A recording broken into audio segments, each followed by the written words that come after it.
Right, here you can see the final course is running, and I've only just bought my the largest slurry tanker I can find.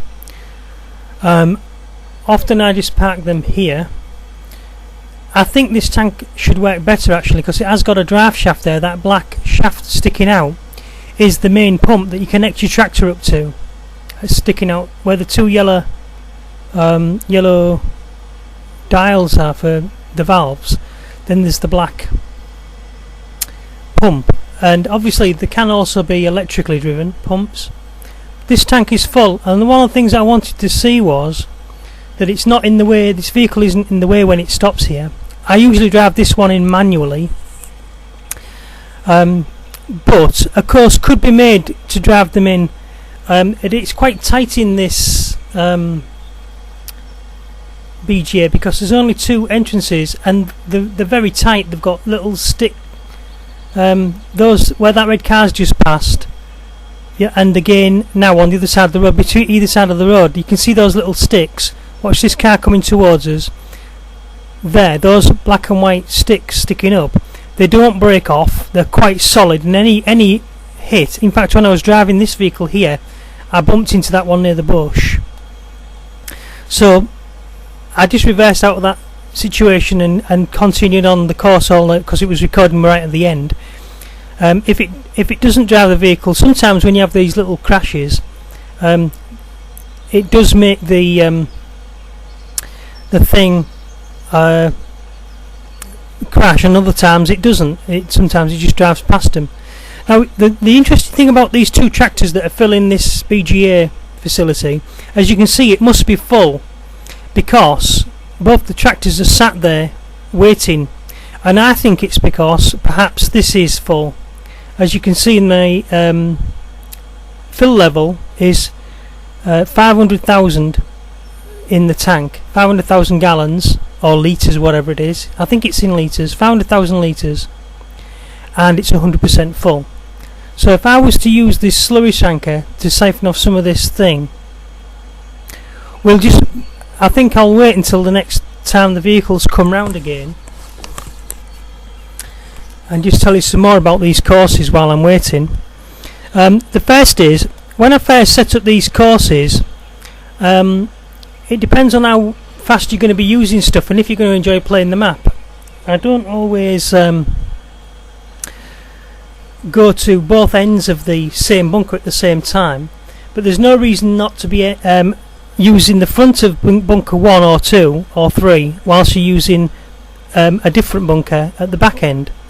The front is over there from the caravan's point of view and the building's point of view, and the back I would say is over there where this tractor that's reversing out now is going to go. So that's on a course called back. It's called I think it's what have I called it? Working back bay 1. Okay, and this one's working front bay 1. But there's also a course called just working bay 1 when I hadn't decided on putting two vehicles on this. I could have turned that vehicle better than that. I actually made that course twice. If you saw the video where I actually recorded that twice, but at least it shows you how to successfully make courses. So the reason why I've waited for these vehicles now is I haven't created a working back of bay number 2, 3 and 4. Number 4 is the bunker I'll be filling soon, but I've only just bought my grass silage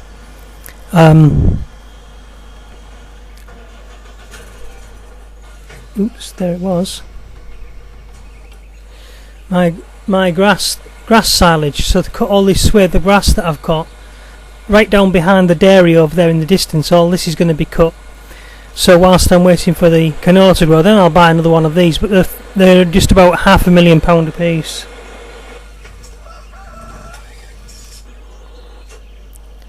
So the point is now we're waiting for these vehicles to empty the shovels, and as you can see it is taking its time. because let me just actually jump into that vehicle. This next vehicle, and show you what I'm going on about.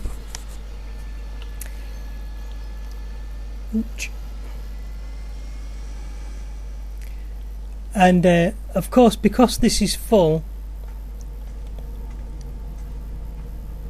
it is absolutely brimming.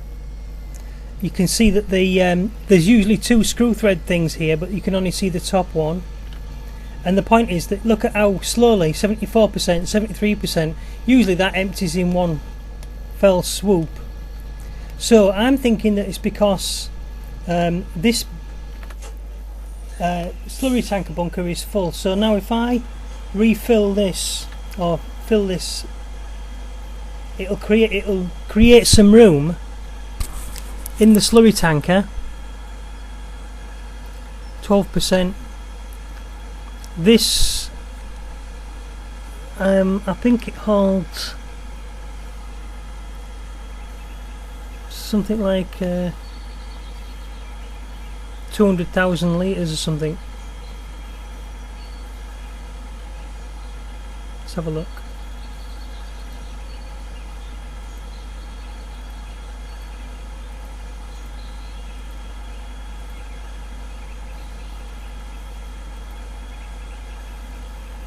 It holds 32,000 litres. So those are still taking their sweet time. Obviously it's got to be processed by those 3 dome things. That's obviously the factory mentality from there. And obviously filling one of these things doesn't really seem to I wouldn't have said make much of a difference on that 500,000 litres, but you can see its fill level is only 94%, so filling one of these would maybe only just take 10% off, so I can fill 10 of these. No, well, it's 100% full now. It's at 93% fill level on this storage facility. So it only took, considering it was actually still filling as well, it took about 7%. So if we just round it up to 10 to make the maths easy, I can fill 10 of these, probably 11 or 12 of them from that.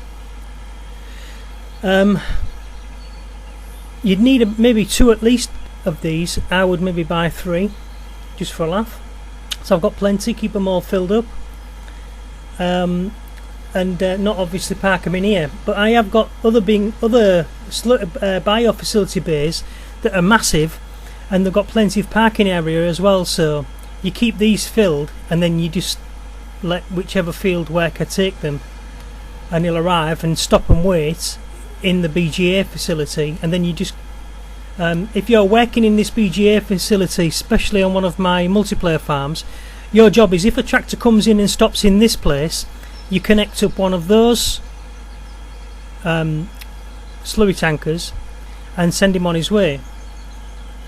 And mainly your job is to make sure that the base is working and switching these tractors around to whichever bay you want to empty one. Well, most importantly, it's important for us to get bay 1 empty as quick as possible, because I've only got bay 4 that's going to get filled, and that'll get filled very, very quickly once I get that other tractor working.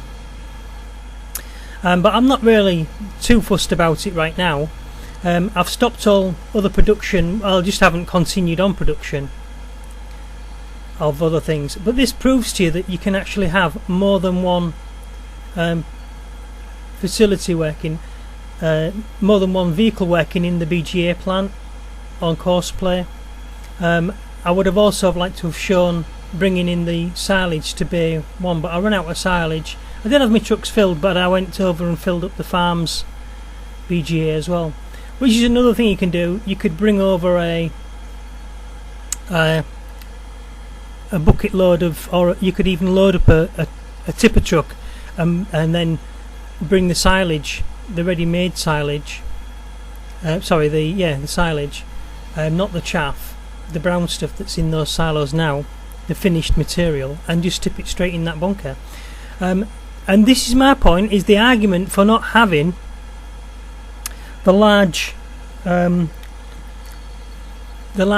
bucket front loader. We can find the front loaders.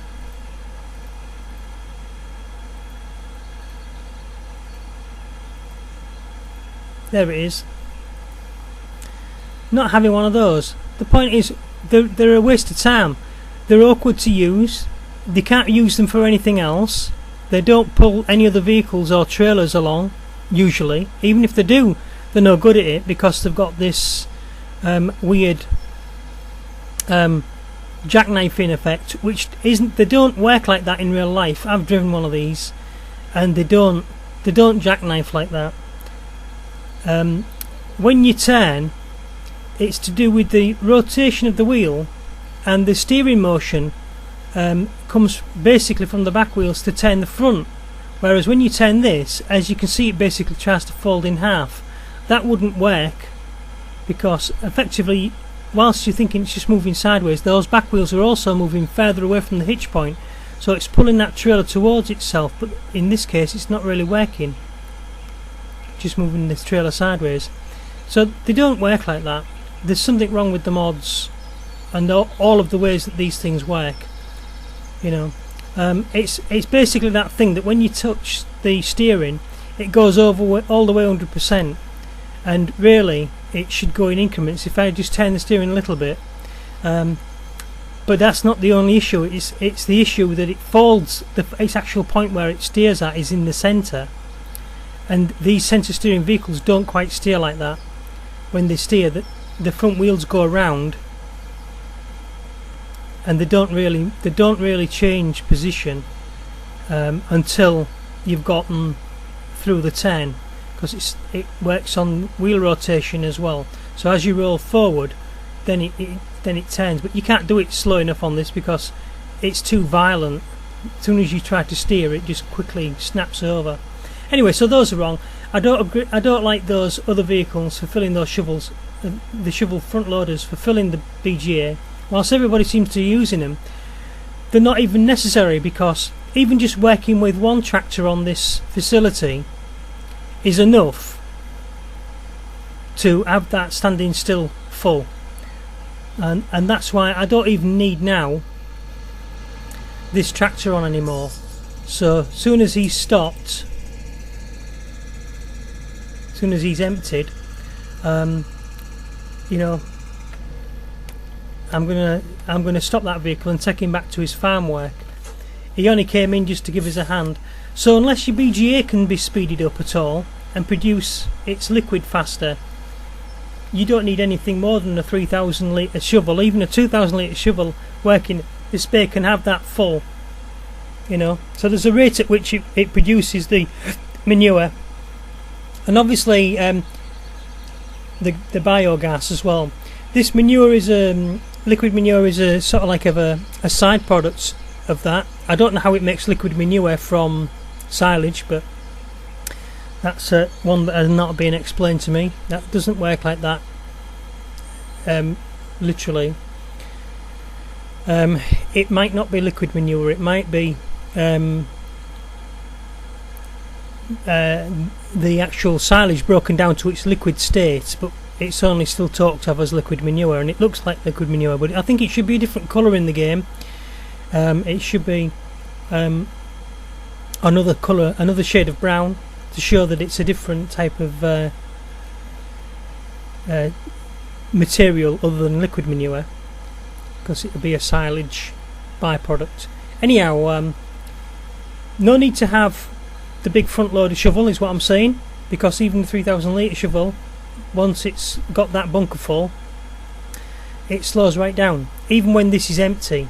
But I've just proved that even by taking some material out of that, it doesn't make the bio facility work any faster. It's still going just the same speed, even though there's another 6% to be filled in this. It's not moving any quicker. Just one last shovel load. If you're thinking, normally when it would tip this shovel, the tractor would have it emptied in about 10 seconds, 5 seconds even. So it's nice to see this bio facility working fully when I've got vehicles delivering to it as well at the same time. Occasionally there are collisions, but if people are working on a multiplayer farm with me, I say when you see vehicles start to come in, just temporarily pause the tractor so that it doesn't collide with it, parking it where it needs to stop. And in this case, in this bio facility, it's just where that weight's been knocked out of alignment. Usually park that tractor just here. There is another thing that they want you to do here, is to build a shed. It's one of the mod updates to build a shed vehicles on the for our vehicles on the BGA plant. But you know, if I go to look what it looks like,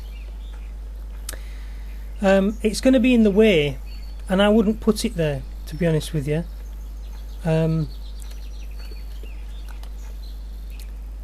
I think it should be further back, and there's plenty of room, and if you was a real farmer, you would certainly take out that tree and maybe that third tree there, and dig into the land a little bit and create yourself a bit more room, and maybe even take out this tree and this corner, because all this is a waste, to be honest with you. It's pointless trying to get your tractor in even if you're cutting the grass, because it's just a pain in the ass constantly to cut it. And you know, it really doesn't help itself, this map, especially with all the little wooden pegs along the side of the road. It's the Vogelsberg map. Let me see if I can just find the first page. The Vogelsberg map. It's a nice map, I like it, but for the little pegs that are along the roadside, totally do my head in. You're crashing into them all the time. None of your vehicles can work in the fields. Look, that's just emptying that shovel load now. It should have been emptied by now completely. So obviously there's still plenty of room. Look, it's taking its time to empty that shovel. That should have just tipped straight away. And there is still room in the fill level of the blue tank. It's still got 6% of its fill level to do. So yeah, that's what we would do. And of course you can take your slurry tanker out. It normally wouldn't go out this way because this is my inroad. When you're designing your farm, you should always decide which is going to be inroads and which are going to be your outroads. And there is another argument against when you're cultivating and ploughing in the stubble from a crop, whether or not you should actually put the slurry on first, which is what a lot of people do. You put the slurry on first because it makes sense to work it into your field, of course.